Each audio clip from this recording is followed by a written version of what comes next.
Looking for a fast-charging, ultra-responsive stylus for your iPad? Meet the 2X Fast Charge Active Stylus Pen, designed for 2018 to 2025 Apple iPads. Take your creativity and productivity to the next level. Click the link in the video description to shop now on Amazon. We've got some pretty concerning news coming out of BioWare, folks. Dragon Age.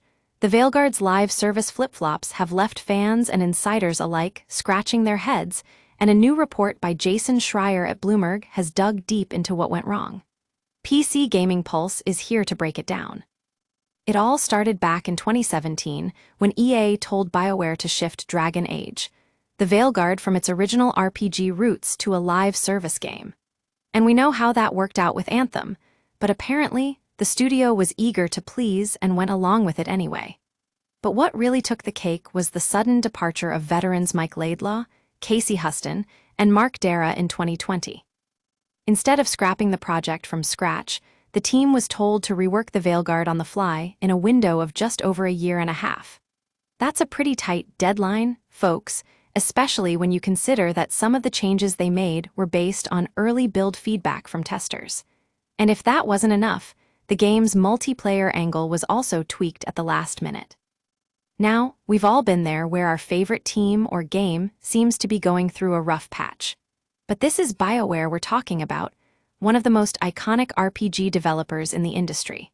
So when they tell us that their live service flip-flops resulted in a lack of meaningful choices and consequences due to their replayable mission system, you have to wonder what happened.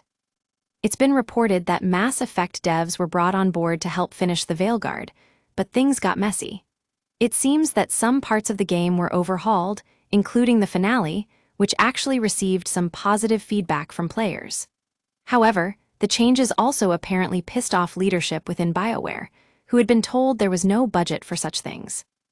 And then there's the whole thing with the late-stage rewrite to make the Veilguard less snarky. Unfortunately, that move largely missed the mark. The game launched in October 2024, and while it initially generated some positive buzz, those feelings quickly wore off. According to EA, Dragon Age, the Veilguard attracted around 1.5 million players in its launch quarter, a far cry from the company's expectations. They eventually pulled the plug on the game, implemented layoffs, including senior staff members, and even seemed to have some regrets about cutting its live service components. So what does this mean for BioWare's future? Industry analyst Doug Crute says he wouldn't be totally surprised if EA closed down the studio entirely. After all, it's been over a decade since they've released a hit game. And let's not forget that PC Gaming Pulse has seen our fair share of layoffs and closures in recent years. All we can do now is wait and see what BioWare comes out with next.